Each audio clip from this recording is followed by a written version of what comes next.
네, 오늘 이 시간에 여러분들과 함께 나누고자 하는 또 메시지는 어떠한 메시지냐면, 지난번에 이어서 우리 인간의 태초의 형상은 어떠했나, 그 메시지를 지난주에 이어서 칼빈의 신학을 통하여 나눠보려고 합니다.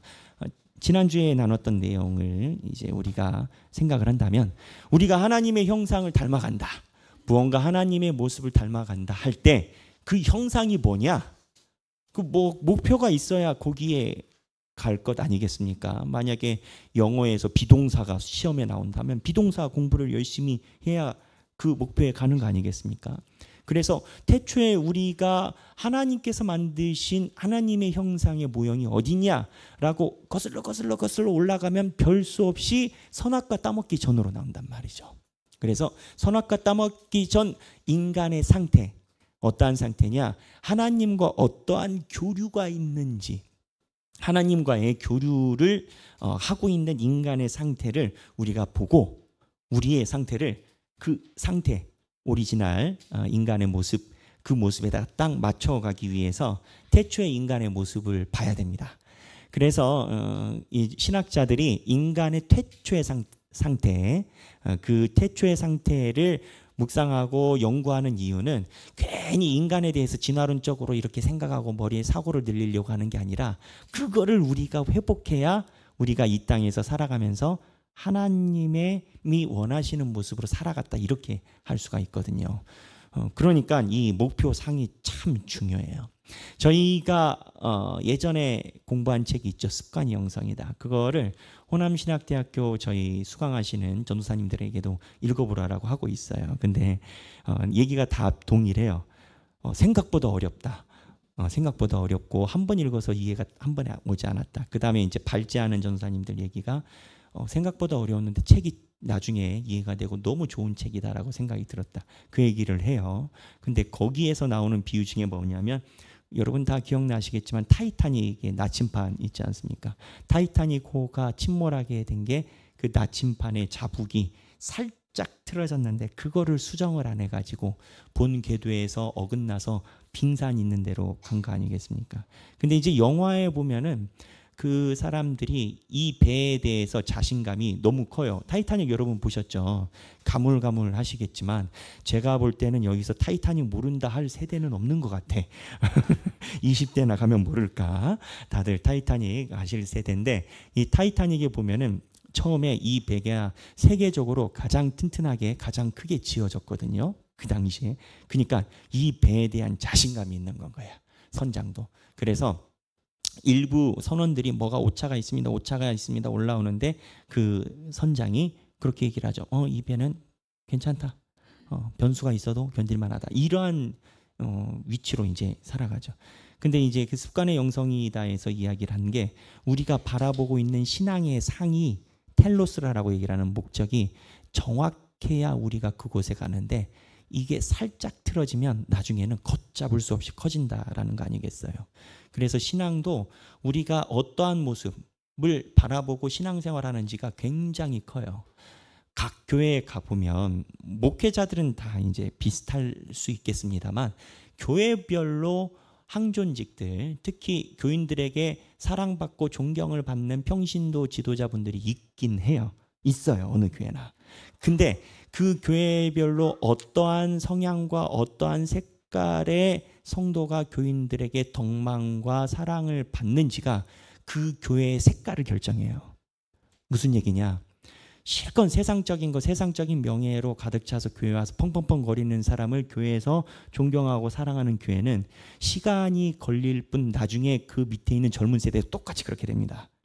근데 그게 아니라 말씀을 지향하고 하나님 말씀 안에서 사안을 보고 자기를 다스리려고 하는 분이 그 교회에서 사랑받는 교회는 나중에 성도들이 자라나면서 그분들과 비슷하게 성장을 하거든요. 그러니까 이 바라보고 있는 상이 어떠하느냐가 결국은 신앙생활의 결과를 완전히 좌우를 해요. 그래서 이러한 차원에서 우리가 바라보는 인간의 오리지널 상, 하나님이 태초에 범죄하기 전에 하나님께서 흡족해 하셨던 상이 무엇인가를 지난주에 이어서 오늘 지금 연구하고 있는 겁니다. 그래서 오늘 이 과학 내용을 그러한 촉각을 가지고 도대체 이게 우리랑 무슨 상관이 있겠는가 그렇게 생각하기보다는 인간이 범죄하기 전에 이런 상태였구나. 그걸 알아야 오늘 나의 상태를 거기다가 맞출 수가 있어요. 그거를 오늘 두 번째로, 지난주에 이어서 두 번째로 갑니다. 그러다 보니까 페이지가 중간에 있어요. 집사님 제 책 좀 제가 살림을 놓고 왔네. 네. 저희 교회가 너무 크다 보니까 살림을 놓고 오면 가지러 갈 새가 없어요. 그래서 우리 집사님께서 먼 강을 건너서 갖다 주셨는데, 네, 오늘 챕터가 6과 사람 하나님의 형상대로 지어진 인격적 찬미의 도구, 여기입니다. 여기에서 87페이지 네 번째 줄까지 지난번에 같이 봤습니다. 생각이 안 나는 분은 우리 유튜브 홈페이지에 가면 지난주 거 박이상 목사님 딱 걸어놨어요. 할아버지 사진이랑 함께.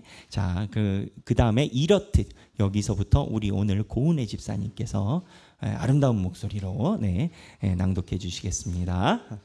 이렇듯 타락 전 인류는 온전함을 지녔기 때문에 원하지 않았다면 죄를 짓지 않을 수 있었음에도 불구하고 자신의 의지로, 즉 자원하여 타락하였다. 아담은 하나님 보시기에 선을 행할 의지, 즉 자유의지를 가지고 있었다. 하나님은 사람에게 자유의지를 주셔서 뜻을 다한 순종을 통하여 영광받기 원하셨다. 자유의지 가운데서의 순종은 하나님이 받으실 찬양이었다. 자, 여기 태초에 이제 타락 상태, 인간이 하나님과 교류하면서 타락하게 된 연유를 이야기를 해요. 그 이유가 뭐냐면 자유의지 때문에 그래요. 자유의지 때문에. 무슨 얘기냐? 자유의지가 일단 뭔지 단어적으로 이야기를 하면, 쉽게 얘기를 하면 내가 결정할 수 있는 권한을 자유의지라고 보통 표현해요. 이 자유의지는 인간에게만 있습니다. 왜 인간에게 있냐? 목사님, 동물들도 있지 않나요? 라고 이야기를 하지만 동물들은 자유의지가 아니라 생존 본능으로 살아가는 거예요. 근데 자유의지는 생존 본능을 압도해요. 이 인간은요, 보면은 그렇습니다. 내가 바라보고 내가 올바른 가치라라고 생각하는 것에는 목숨을 간혹 버리는 경우가 있어요. 근데 진화론에서 보면요, 동물은 기본적으로 자기 보호 본능이 강하기 때문에 자기가 스스로 어떠한 가치를 위해서 목숨을 버리는 경우는 없습니다. 그럼 간혹 그런 얘기를 해요. 어디 동물을 갖다가 와가지고 이 동물은 자기 자녀를 위해서 생존을 버리지 않느냐, 기타 등등 이야기를 하곤 해요. 그런데 이거를 뭐라고 얘기를 하냐면, 그 게임의 법칙이라는 이론을 연구한 사람들에 의하면 동물들과 이제 인간도 그렇게 봤죠. 인간이 사람들에게 대해서 무언가 헌신적으로 보이는 모습은 결과적으로 많은 동의를 받을 수 있기에 그 또한 상승된, 업데이트된 본능으로 다른 사람에게 호혜를 베푼다라는 거예요. 그러니까 지금은 내가 손해보는 것 같아도 사람들에게 무언가 베풀고 내가 목숨을 던지는 듯한 그런 헌신을 하면 결과적으로 내가 이득을 보기 때문에 인간들이 그러한 결과를 보고 이 자유의지로 인한 동물에 없는 본능도 동물 안에 있다라는 거예요. 그래서 진화론자들은 인간의 자유의지 또한 그냥 동물의 한 속성이라고 얘기를 해요. 그런데 그들이 이야기를 하는 것 중에서 피하지 못하는 게 뭐냐면, 그들이 말하는 이득에 대한 수혜의 범위 밖에 있는 사람들이 있다라는 거예요. 탁 집으면 예수 그리스도는 강도들과 함께 죽으셨는데 예수님 본인이 자유의지로 인해서 받은 수혜가 없어요. 그러니까는 뭘 얘기를 하느냐?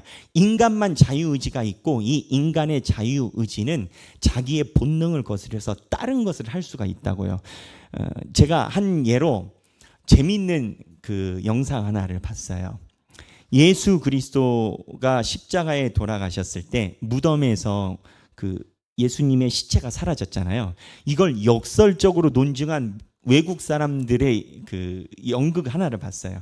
그 연극 영화 같은 건데 뭐라고 얘기를 하냐면, 예수님의 제자들이, 예수님이 십자가에 돌아가셨잖아요. 돌아가셨는데 제자들이 모였어요. 그러더니 제자들이 침울해. 그러더니 제자들이 침울한 데서 한 사람이 딱 아이디어를 해. 야, 나에게 좋은 계획이 있어. 무슨 계획? 예수의 시체를 훔치자. 그리고 예수가 부활했다라고 주장하자. 그랬더니 와, 좋은 의견이다. 그러면 얼마나 좋겠냐라고 이제 그렇게 얘기를 해요. 그랬더니 예수의 시체를 훔치고 예수가 부활했다라고 하면 우리는 분명히 좋을 거야. 왜냐하면 자기네들이 지금 궁색하니까. 그러면서 얘기를 하는 거예요.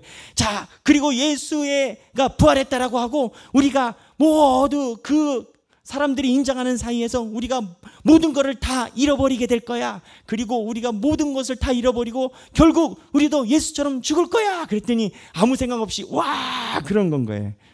무슨 얘기냐면 예수의 시체를 훔쳐서 얻는 득이 뭐냐라는 거예요.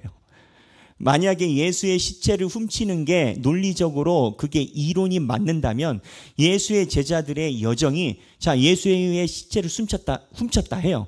그래, 훔쳤어. 그러면 훔치고 나서 이득이 있어야 되잖아. 훔치고 나서 오히려 예수의 제자들은 예수가 부활했다라고 증거하다가 감옥에 다 가다가 다 순교해. 그리고 그 자녀들과 그 공동체들도 모두 다 사자밥에 다 죽어. 이득이 뭐냐라는 거예요. 그러니까는 제가 말하는 것은 게임의 법칙에서 주장하는 자유의지, 타인을 위해서 이타적으로 행동함이 꼭 손익으로 인해서 발생하지 않는다라는 거예요. 핵심은 뭐냐면 하나님이 인간에 주신 특별한 고난 중에 하나가 자유의지예요. 그렇다면 하나님이 왜 자유의지를 줬냐라는 거지. 인간에게. 그거는 하나님이 가지고 있는 하나님의 고유한 전능성을 인간에게 똑같이 형상으로 카피해 주신 거예요. 왜? 인간을 그만큼 사랑하시니까. 그러다 보니까 하나님이 인간을 사랑하셔서 카피를 해주다 보니까 이 인간에게는 결정권이 두 개가 있어요. 자유를 선택할 수 있는 권한도 있고 그리고 선악과를 따먹을 수 있는 권한도 있어. 근데 태초의 인간이 어떻게 했느냐? 이 자유의지를 가지고 하나님께 나아가기보다는 범죄 쪽으로 자유의지를 선택했어. 그래서 인간의 범죄가 시작한 건 거예요. 그러면 하나님 입장에서 이 자유의지를 준 게 손해냐 이득이냐라는 건 거예요. 하나님 이 파트가 굉장히 어려운 파트예요. 굉장히 어려운 파트지만 여러 가지 다양한 말로 설명을 하지만 그중에서 우리가 잘 이해할 수 있는 말은 하나님은 고통을 감수하는 겁니다. 하나님이 고통을 감수하고 이 아이가 온전히 성장할 때까지 이를 악물고 하나님이 버티시는 거예요. 무슨 얘기냐? 아이들을 키우다 보면요. 아이들이 부모의 말을 들을 때도 있고 안 들을 때도 있어요. 그렇죠? 부모의 말을 들을 때도 있고 안 들을 때도 있는데 무조건 아이들을 윽박지르고 힘으로 컨트롤 하잖아요. 그러면 어떻게 되냐면 아이가 그것으로 인해서 배워지는 게 아니라 아이가 분리불안이 일어납니다. 윽박지르고 소리침에 의해서 아이가 존재의 불안이 일어난다고 그래요. 누가? 오은영 박사님이. 오은영 박사님은 이야기를 해요. 훈육과 화냄은 다르다고. 근데 훈육의 포인트가 뭐냐? 훈육이 제대로 되려면 이 아이가 방향을 잡지 못하는 그 순간을 부모가 놓치지 않고 화를 누르면서 쭉 이어서 관찰을 해줘야 돼. 시간이 필요하다고요. 부모가 이야기를 한다고 아이들이 한 번에 되지 않잖아요. 그 다음 상황이 있잖아요. 그때마다 윽박을 지르게 되면 이게 체벌, 그러니까 아이들을 위해서 무언가 엄하게 다스리는 것하고 분을 내는 건 또 다르다라고 하더라고요. 굉장히 전 설득력이 있더라고요. 분을 내는 것과 엄하게 하는 것의 차이는 뭐냐면 분을 내는 건 아이에게 자기가 생각할 여유가 없고 이게 스피디하게 막 지나가는 거고, 그 다음에 엄하게 다스리는 것은 두렵고 떨리지만 그 속에서 시간이 쭉 가면서 아이들이 배워간다라는 거예요. 그러니까 하나님이 자유의지를 주신 이유는 인간이 실수할 걸 하나님이 모르신 게 아니죠. 하나님이 아세요. 근데 알았다고 해서 얘한테 자유를 안 준 건 아니거든요. 아는데 하나님이 기다려주는 거지. 인간이 성장할 때까지. 그래서 하나님은 이 자유의지를 인간에게 줄 때 이미 이게 실현이 되지 않을 가능성을 하나님이 스스로 담당하고 인간에게 이 리스크를 주는 건 거예요. 왜? 인간이 성장하는데 중요한 판단의 분기점이니까. 만약에 인간에게 자유의지가 없었다면 인간은 하나님을 섬기는 기계로 전략을 해요. 하나님이 인간에게 자유의지를 주지 않았다면 천사는요, 하나님께 영광 올려드리고 순종하지 아니할 권한이 없어요.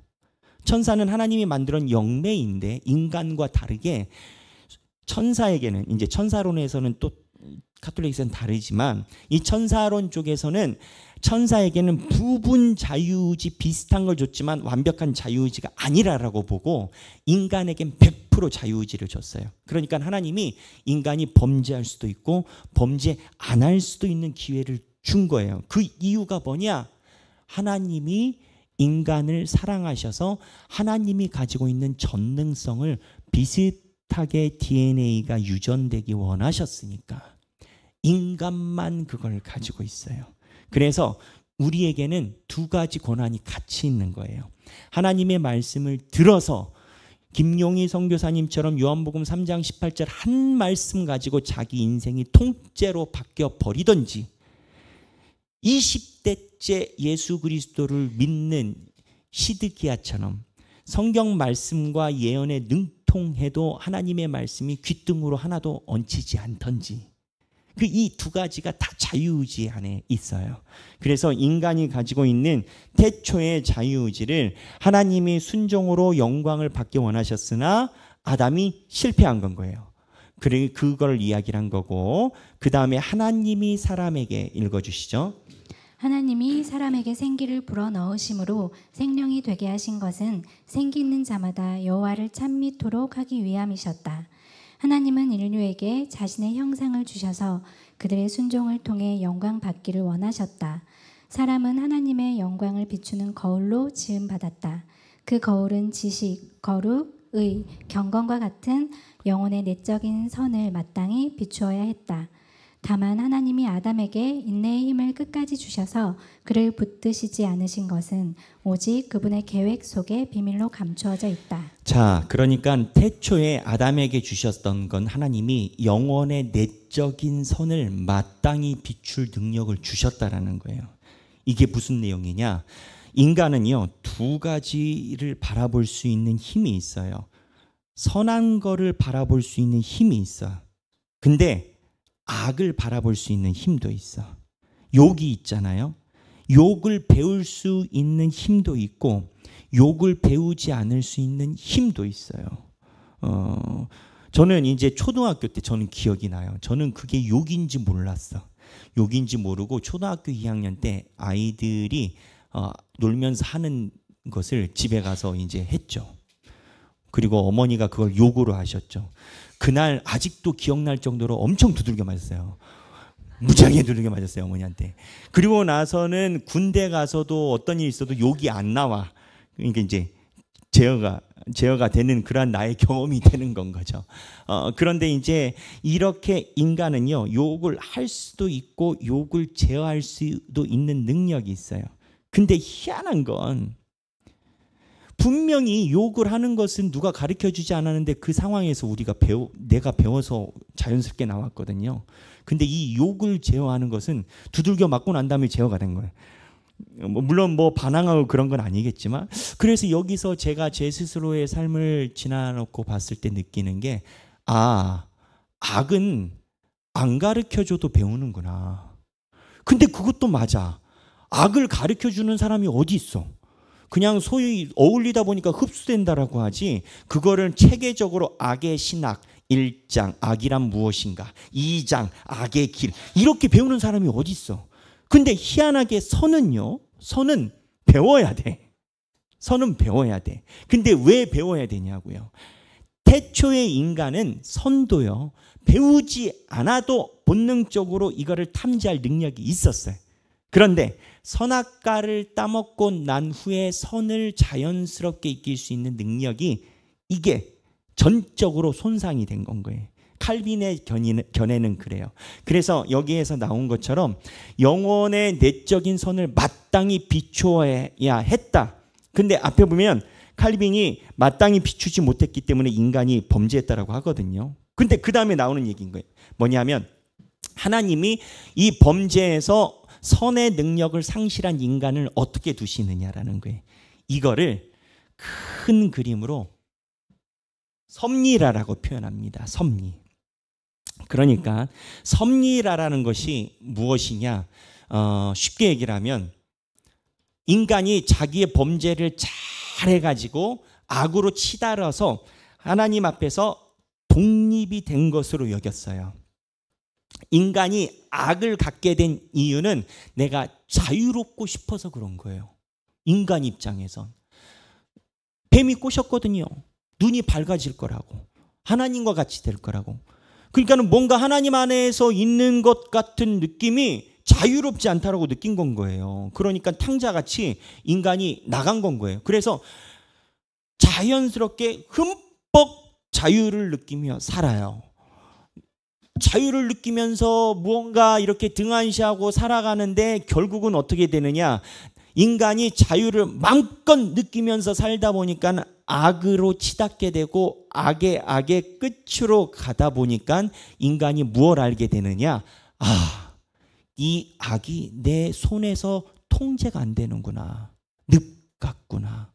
하나님의 자유를 거부해서 이쪽으로 왔는데 여기에 진짜 자유가 없구나.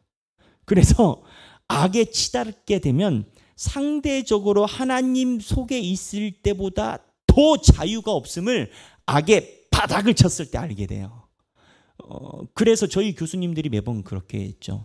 신학생들에게 제가 몇 번 얘기를 했었던 것 같은데 신학생들도요 얼마든지 성서 말씀과 다른 삶을 살기도 해요.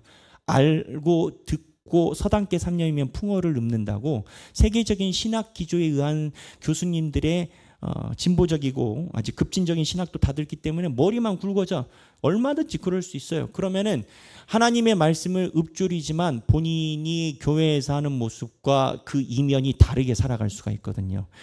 그러면서 자기 안에서 나는 이게 얽매이지 않고 더 자유롭다라고 주장을 하죠. 이게 진정한 자유라고 얘기를 하죠.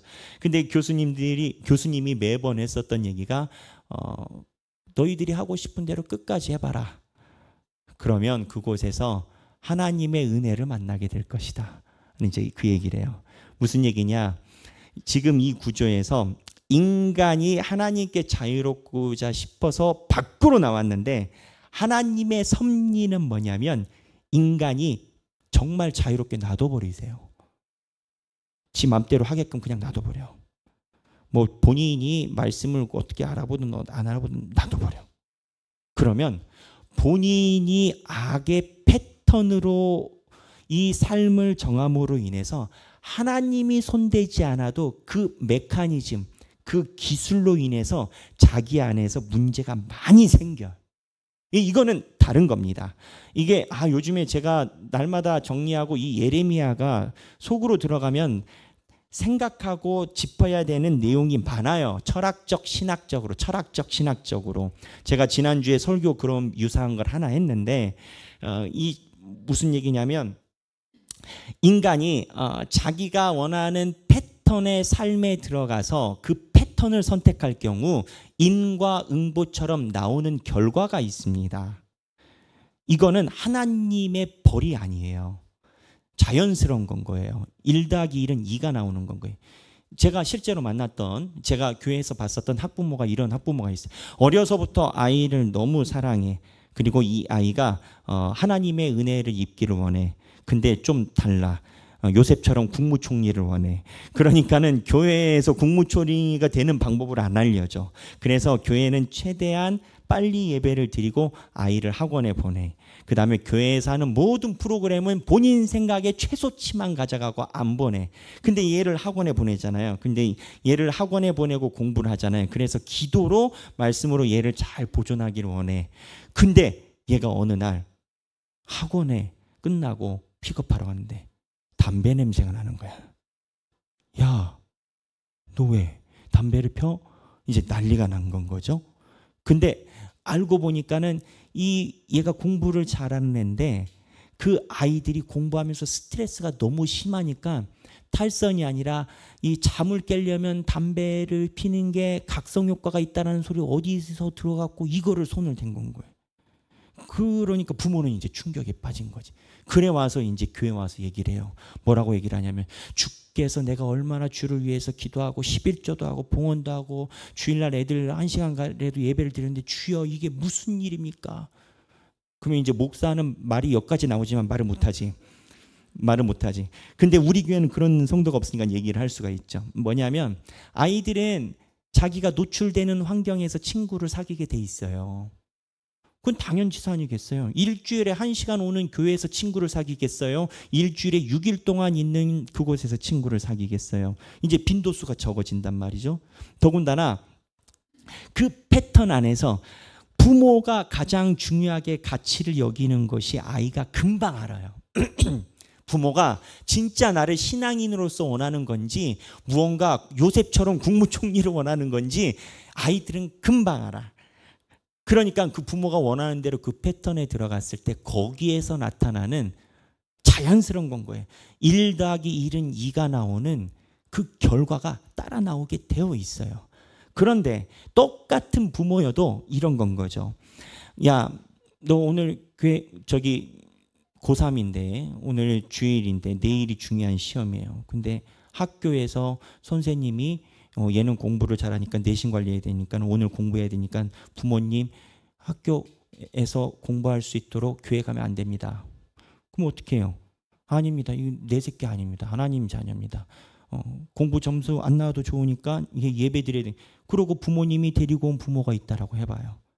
그러면 그 부모는 그 자녀는 그 부모 안에서 부모가 우선순위로 삼는 걸 무언지 알아. 그러면 그 자녀는 어떠한 성인으로 성장을 하든지 간에 자기가 높으면 높은 대로 낮으면 낮은 대로 신앙을 가지고 살아가요. 제가 하고 싶은 말은 얘기가 길었는데 이게 하나님의 벌과 그러한 메커니즘이 아니라 내가 선택함에 의한 인과응보라라는 거예요. 내 본심이 있었던 인과응보라라는 거예요. 이게 습관이 영성이다 보면 거울 비유가 나오잖아요. 침입자에서 사람들이 예수를 잘 믿는다라고 하지만 그 거울 앞에 가면 내 본성이 그대로 투영되는 그 거울이 있다라고 했을 때 그 거울 앞에 자기가 섰을 때 예수를 향한 마음이 본성으로 1번으로 튀어나올 것인가? 아니면 정말 누구에게 보이고 싶지 않은 뭐가 튀어나올 것인가? 제가 설교 때 얘기를 했지 않습니까? 그러니까는 이게 무슨 내용이냐? 콩 심은 데 콩 나오고 팥 심은 데 팥 나오는 건 거예요. 지금 자유의지에서 이 얘기를 하는 거거든요. 인간이 하나님에게서 떠나가잖아요. 하나님이 주신 말씀에서 다른 말씀을 선택하잖아요.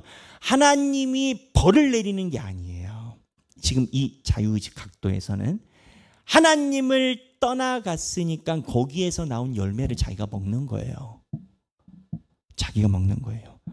그래서 거기에서 나오는 악의 열매, 뭐 아까 얘기를 했던 신학생들 제가 비유했는데 하나님의 말씀에 대해서 본인이 머리가 굵어져 가지고 참 그 신학교 다닐 때 선배들이나 그런 것에 대해서 뛰어나다라고 하는 사람들은 지금 와서 보면 가소로워요. 신학을 3년 해가지고 그때 무슨 그런 소리들을 하고 다녔을까? 저희 진짜 우리 속담처럼 개뿔도 모르는 뭐 3년 공부해가지고 뭘 안다고. 근데 그런 사람들 많이 있거든요. 가면 자기가 안 돼. 근데 여러분 그거 알아요? 신학생들이 그렇다라는 건 교회도 그런 사람이 있다라는 거예요. 제가 신학생들을 비판함이 아니라 그 선택권이 있다라는 거예요. 그런데 이제 그거를 선택했을 때 결과가 안 좋아. 하나님의 길이 아니라 내가 생각하는 길, 내가 얻고자 원해서 이거를 선택을 하잖아요. 근데 그 결과가 안 좋아. 그 결과가 안 좋으면 그때 알아요. 아, 내가 선택한 길이 이게 문제가 있구나.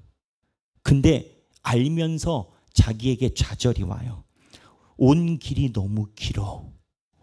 돌아가기에는 너무 멀고 이미 새끼들은 머리가 굵어져 가지고 부모의 말을 듣지도 않고 또는 이미 내가 투자했었던 회사나 이런 것에 대해서 돌리기가 너무 힘들고 알아.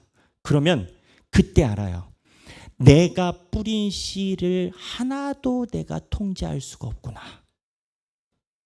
그때 내 안에 자유가 없음을 그때 알아. 근데 그때 바울의 말에 의하면 죄가 범한 곳에 은혜가 더 크다고, 하나님의 은혜가 아니면 이 상황을 해결할 수 없음을 그때 알아. 무슨 얘기냐? 은혜가 뭐예요? 은혜는요, 당연히 되는 것을 은혜라고 이야기를 하지 않습니다. 은혜는 당연히 그렇게 안 돼야 되는데 되는 걸 은혜라고 얘기를 하거든요. 그러니까 이 상황을 하나님을 붙잡지 않으면 돌릴 방법이 없어. 그때 하나님의 옷자락을 붙잡게 된단 말이에요. 이게 신앙생활이거든요. 그 붙잡으면 어떻게 되냐면 주 안에 온전히 삶을 다시 돌아오게 되죠. 근데 섭리를 얘기를 한 건데 그때 가서 보면 하나님이 나보다 지혜롭고 이거를 하나님이 모르셨던 게 아니라라는 걸 그때 아는 거예요. 뛰어봤자 하나님 손바닥 아니었구나 라는 걸 그때 아는 건 거예요. 그래서 섭리라라고 이야기를 할 때 하나님께서 나에게 내가 알고 있는 계획 이상을 끌어주실 때 하나님의 섭리라라고 얘기를 해요. 이거를 하나님 앞으로 가져올 땐 섭리입니다. 근데 하나님 앞으로 가져오지 않고 그곳으로 쭉 가면 어떻게 되는지 아세요? 그거는 재앙이 됩니다. 그래서 하나님의 섭리는 두 가지가 같이 있어요. 하나님의 섭리는 복과 재앙이 하나님 손 안에 같이 있어요. 그러니까 안 된다라고 했을 때 내 안에 진동이 왔을 때 죽게 돌아갔을 때 하나님의 섭리로 은혜롭게 되는 것도 하나님의 섭리고 이거를 이제 이중 선택이라는 표현을 쓰기도 하는데 원래 칼빈은 여기까지도 이야기를 살짝 했었어요. 끝까지 가서 본인이 해결이 안 됨에도 불구하고 본인이 하나님이 없으면 내 삶이 이게 정리가 안 되는구나를 뻔히 아는데 애써 부인해서 안 와.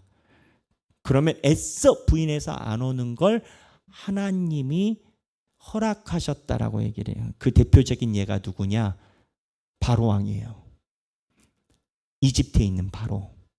이집트의 바로는요, 인류의 한 인간으로서 경험할 수 있는 하나님의 기적을 가장 많이 경험한 인간입니다.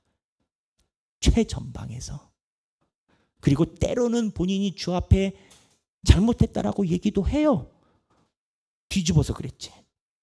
근데 바로는 인류의 역사에 보면 안진뱅이 나사로는 둘째치고 본인이 모든 걸, 아니 본인이 모를 수가 없는 게 모세가 와가지고 경고 때리잖아요.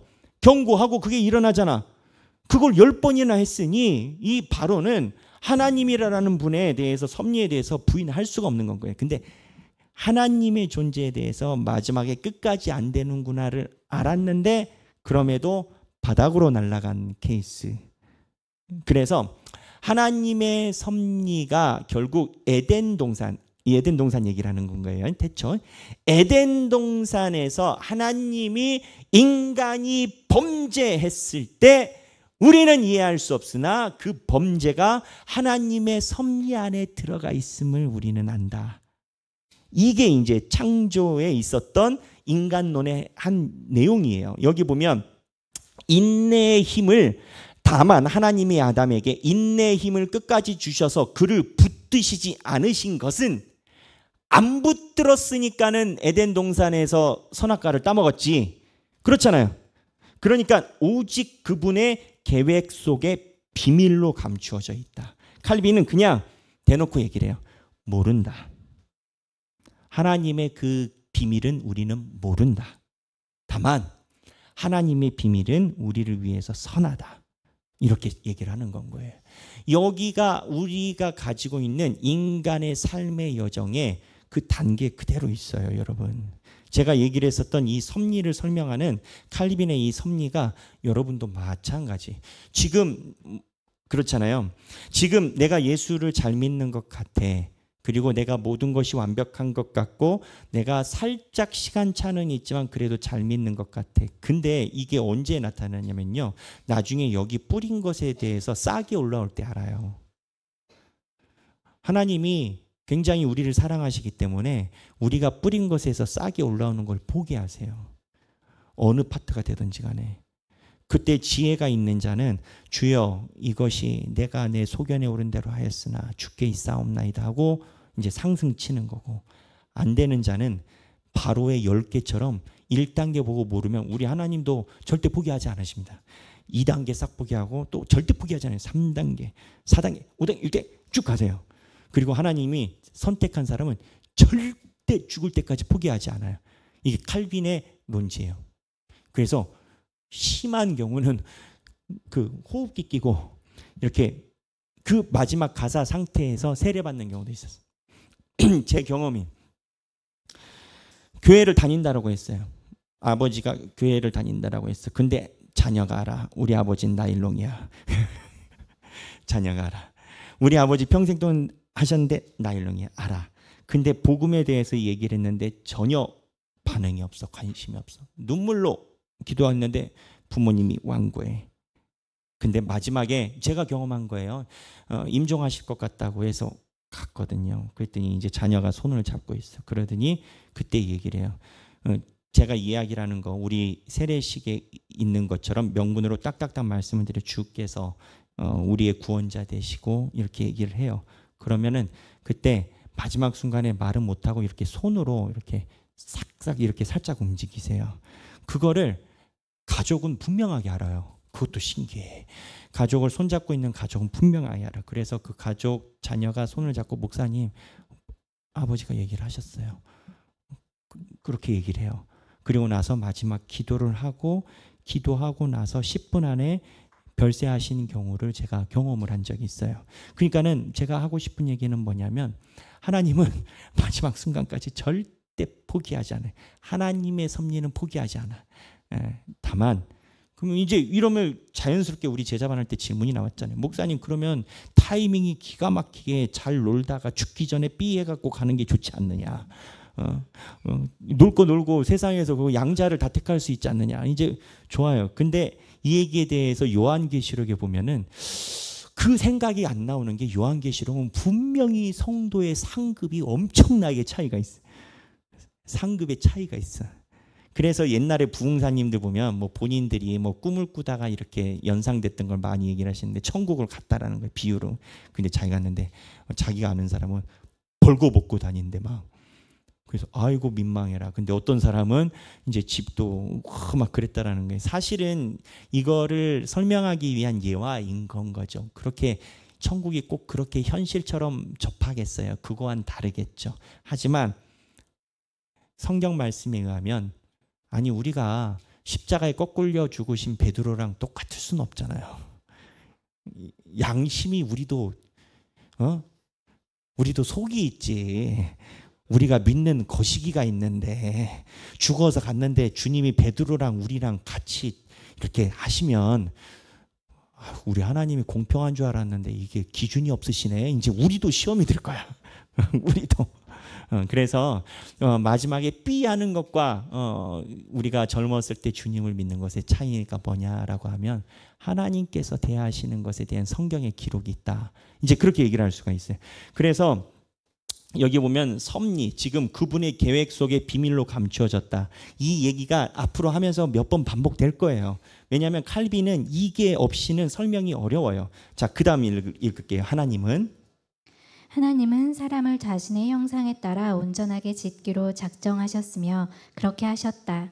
최초의 인류는 온전하였으므로 그 가운데 하나님의 말씀을 순종할 수도 불순종할 수도 있었다. 그러므로 로마 가톨릭 신학자들이 하나님의 형상과 모양을 나누어 형상은 하나님이 작정하신 인류의 자연적인 상태로서 그 자체로는 불완전하기 때문에 모양이 덧붙여져야 한다고 보는 것은 지극히 잘못되었다. 그들은 타락으로 인해 아담이 상실한 것은 오직 이런 덧붙여진 은사에 국한된다고 주장한다. 자, 여기 체크해놔 주시고요. 이 파트 짧게 설명하고 다음에 이어서 더 설명하겠습니다. 에덴 동산에서 선악과를 따먹었어요. 근데 로마 카톨릭하고 여기 침례도 해당됩니다. 침례, 감리를 포함해서 개혁 전통에서도 그러는데 큰 틀로 자, 선악과를 따먹었어. 이게 독이 들었어. 근데 이쪽 로마 카톨릭 이쪽에서는 살짝 물다가 반절만 물었어. 그래서 반절만 손상이 있고 반절은 아직 남아 있어. 그러니까는 이 사람들이 주장하는 것은 인간 안에 회복할 수 있는 능력이 있어서 인간이 존대하다라고 얘기를 해요. 그래서 이렇게 접근하는 사람들은 어떻게 되느냐? 인간이 회복할 수 있는 능력이 있으니까 인간이 열심히 파이팅해야 되는 거야. 공로가 있어야 되는 거야. 그래야 회복하는 건 거야.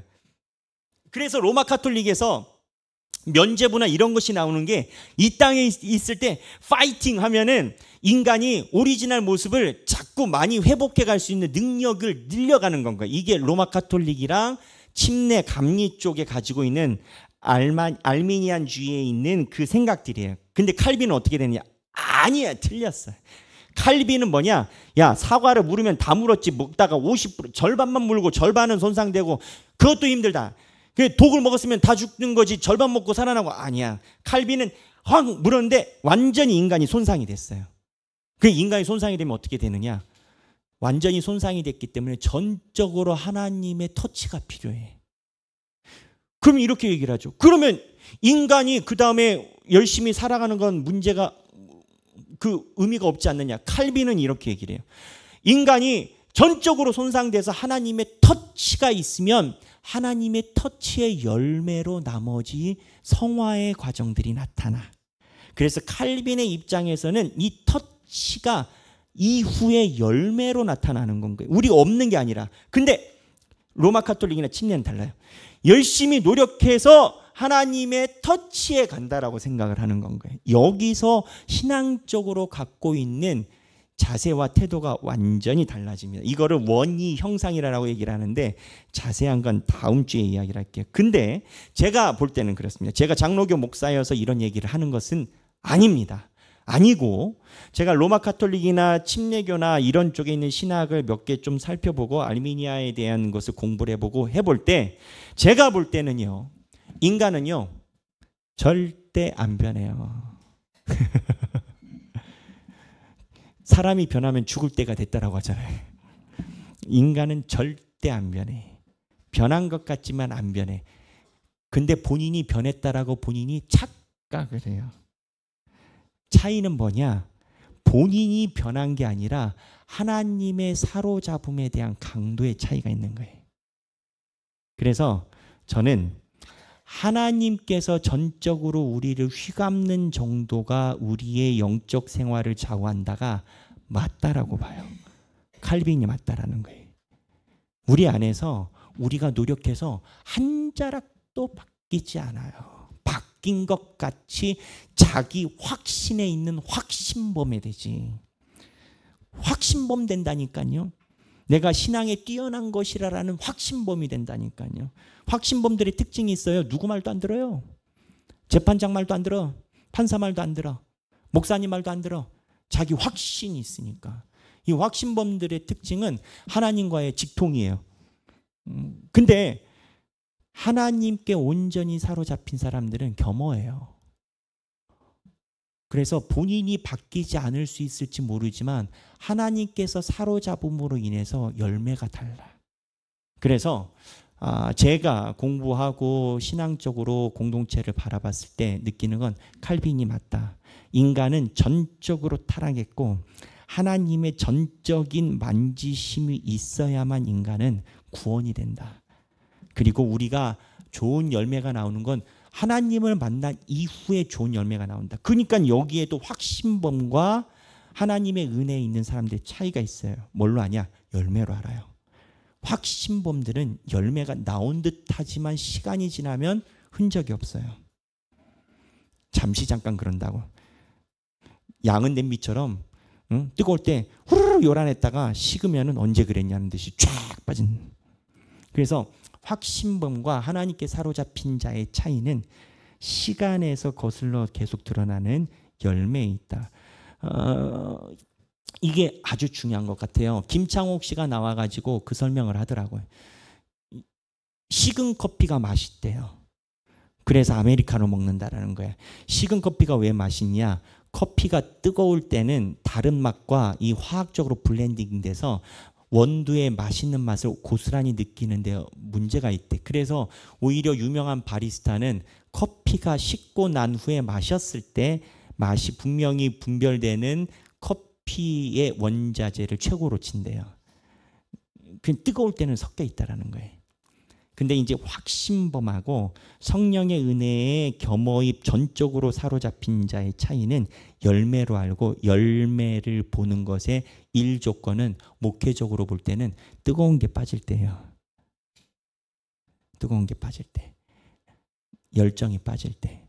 내가 열정이 빠졌을 때도 하나님의 은혜에 사로잡힌 자는 열정으로 하나님의 신앙생활이 사로잡힌 것이 아니기 때문에 그 열매가 더욱더 아름다워져요. 근데 이 열정이 빠지잖아요. 그러면은 확신범들은 그 열매가 하나님께 구원받았다라고 하나님이 사로잡았다라고 주변에 있는 사람들은 아무도 그렇게 얘기하지 않습니다. 본인만 확신을 갖고 있지. 그래서 이 신앙적인 기본적인 모든 분기점이 우리의 인간의 본성이 어떠하고 이걸 어떻게 회복하느냐에 따른 견해에 따른 건 거예요. 칼빈은 어떻게 되느냐? 완전히 인간은 다 무너졌어요. 그리고 남은 거는 뭐냐? 하나님께 온전히 사로잡히느냐 아니냐에서 나오는 거. 하나님께 온전히 사로잡히지 않으면 커피가 열이 빠져서 나중에 찬 마실 때 안 좋은 원두 드러나듯이 그렇게 되는 거고, 카톨릭 이야기란 거는 그런 거죠. 나의 능력이 있으니까 온전히 하나님께 사로잡히지 않아도 내 능력 안에서 뭐가 된다라는 거예요. 그래서 공로도 쌓고 면죄부도 하고 기부도 많이 하고 그로 인해서 내가 대단한 사람인 것처럼 여겨지지만 칼빈 입장에는 사람은 안 변한다. 안 변한다. 니들이 잘 봐라. 이제 이런 건 거예요. 이제 칼빈 신학은 이제 제가 많이 부족하겠지만 저는 칼빈을 굉장히 좋아했고 칼빈 신학 안에서 눈물도 흘리고 기쁨도 느끼고 그랬어요. 오랫동안 칼빈 신학을 봤어요. 그래서 전 미국 가서 이쪽으로 박사를 하려고 했어요. 근데 하나님의 계획하심이 있어서 다른 쪽으로 박사를 하긴 했지만 제가 현장 목회를 하다 보니까 칼빈 신학과 우리가 접촉되는 부분이 아주 많아. 개인 신앙에. 그러니까 하나님이 쓰셨겠죠. 그렇지 않겠습니까? 그래서 오늘 이 살펴본 내용 중에 여러분들도 분명히 우리의 신앙생활을 놓고 고찰할 내용이 성령의 만지심으로 분명히 있을 겁니다.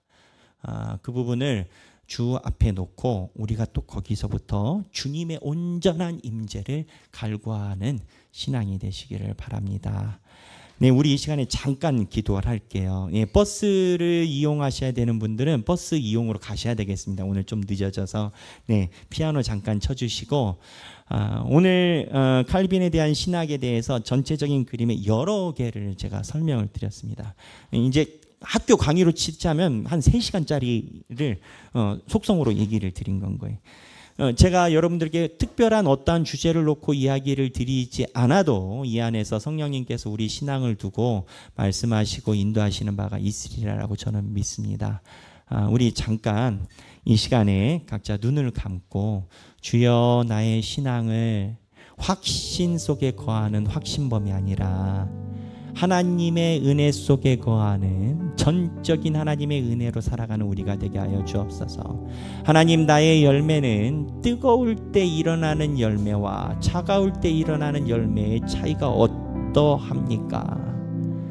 주여, 원두는 식었을 때 원두의 맛이 제대로 드러난다라고 하더라고요. 주여, 내가 확신 속에서 있는 모습이 아니라 주님께서 만지심으로, 주님의 휘감으심으로 주님께서 나의 신앙을 완전히 감싸주심으로 나의 신앙이 서 있기를 원합니다.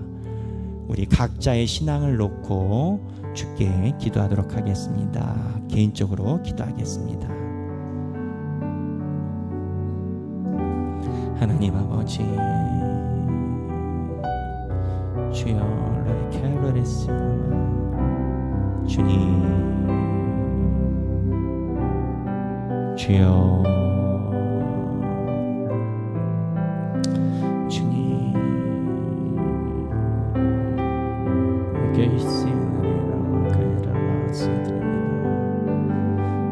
주님,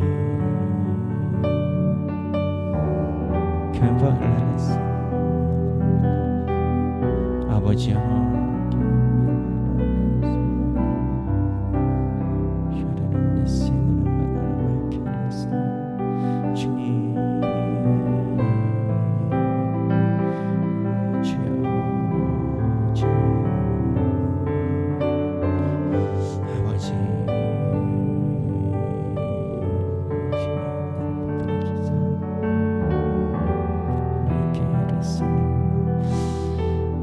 아버지여, 나의 신앙을 주께서 붙들어 주옵소서.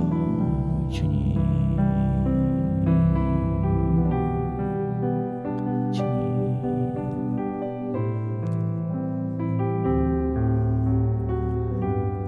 예수님의 이름으로 기도합니다. 아멘. 우리가 6번째 했었던 찬양에 보면 무명이어도 공허하지 않는 것은 예수 안에 만족함이라. 여기 보면 무명이라는 표현이 나오잖아요. 저는 이제 이 찬양을 부를 때마다 이때가 커피의 열기가 식을 때가 아닌가. 내가 무명이고 고난 중에 있을 때, 그때 예레미야처럼 주의 계획을 믿을 것인가, 나의 성정을 통제하지 못해 주께 달라드릴 것인가. 그리고 내가 정말 말 그대로 무명, 어느 목회자가 그런 꿈과 비전이 없겠습니까? 근데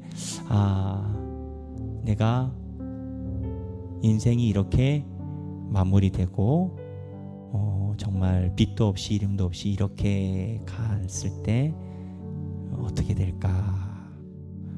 분명히 주님의 부르심으로 무언가를 바라보고 보여주심이 있어서 왔는데, 근데 그때가 주의 은혜 속에 내가 있는지 아닌지 분별할 때인 것 같아요.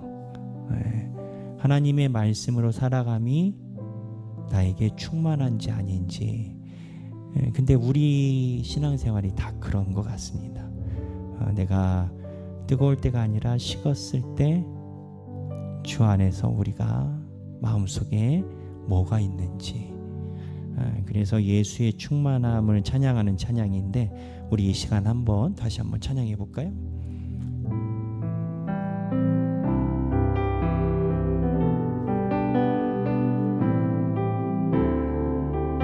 무명이어도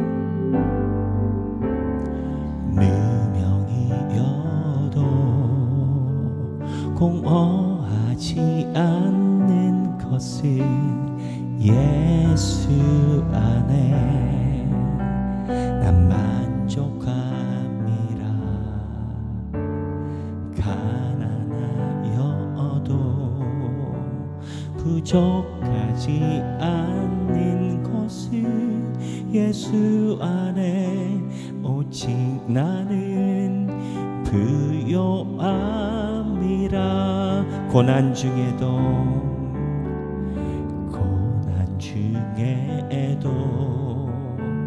견뎌낼 수 있는 것은 주의 계획 믿기 때문이라. 실패하여도 일어설 수 있는 것은 예수 안에 오직 나는 승리함이라. 난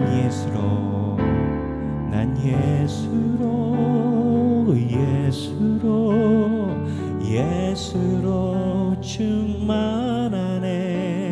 난 난 예수로 예수로 예수로 충만하네. 난 예수로 예수로 예수로 충만하네. 영원하나 내 안에 살아 계시네. 내 몸이 약해도 내 몸이 약해도 낙심하지 않는 것이 예수 안에 난 완전합니다. 화려한 세상 부럽지 않는 것을 난 예수로 예수로 충만함이라.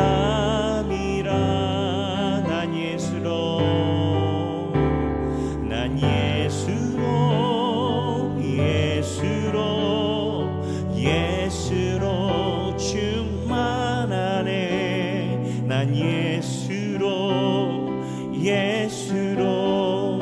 예수로 충만하네. 난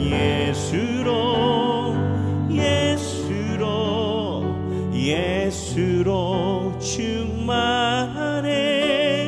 영원하나 내 안에 살아계. 난 예수로 난 예수로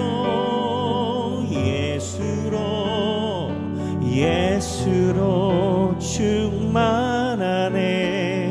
난 예수로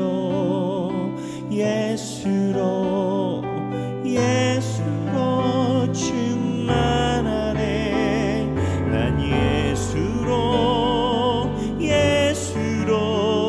난 예수로 충만하네. 영원하나 내 안에 살아계. 난 예수로 난 예수로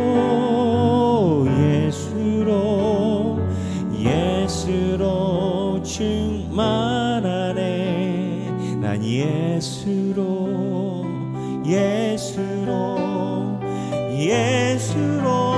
충만하네. 난 예수로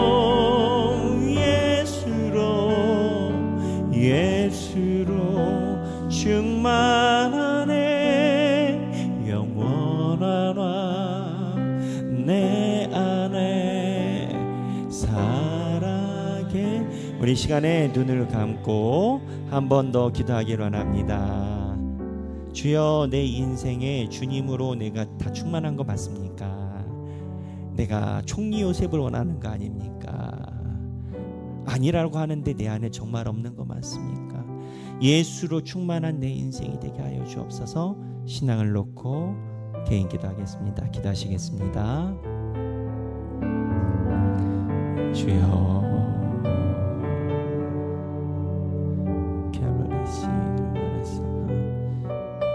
주님,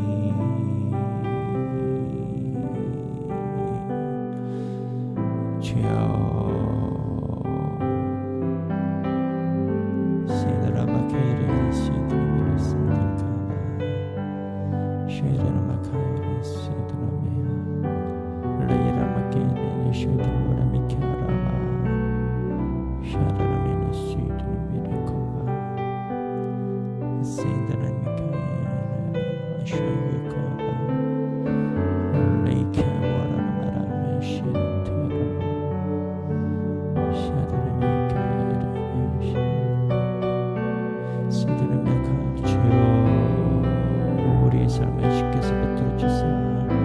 주님, 우리의 삶이 온전히 예수를 주님께 주옵소서.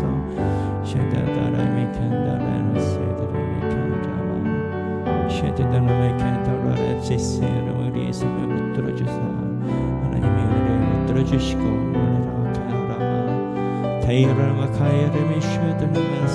주님께서 성령님께서 인도해 주사 우리의 삶의 관절과 모든 것을 다 주께서 통치하사 주여 주님에게 주님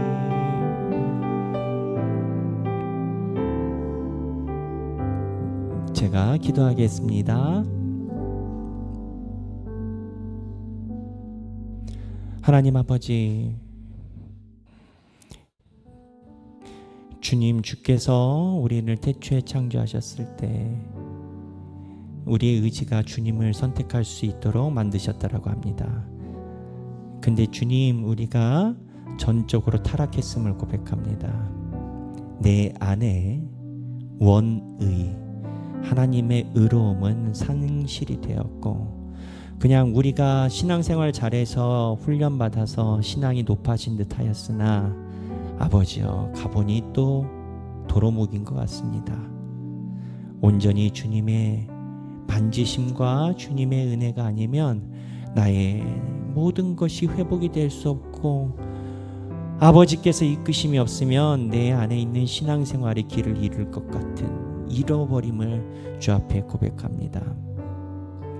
아버지여, 교만했던 우리의 순간을 용서하여 주시고 온전히 하나님께만 온전히 사로잡혀 성령님께서 인도하시는 겸허와 겸손에 살아가는 우리 삶이 되게 하여 주옵소서. 하나님, 우리가 다른 길을 해봤는데 거기에 길이 없습니다. 자유롭다라고 생각하고 내가 선택할 수 있다라고 선택해 봤는데 거기에 열매가 통제가 안 됩니다. 주여, 주께 나아가오니 주께서 온전히 우리를 휘감아 주사 하나님의 것으로 역사하고 만들어 주옵소서. 주님을 의지하는 우리 하길교회 성도들이 주 안에 사로잡힌 바 되어 주님 뵙는 그날까지 나의 의로움에 사로잡힌 게 아니라 하나님께서 나를 사로잡힘에 사로잡혀 살아가는 성도가 되게 하여 주옵소서. 하나님, 성도는 우리의 각양 지식과 양태에 있는 것이 아니라 하나님께서 얼마나 사로잡고 계신지가 성도의 분기점인 줄로 우리는 압니다. 우리 하길교회 성도들이 주께 사로잡힌 자가 되게 하여 주옵소서.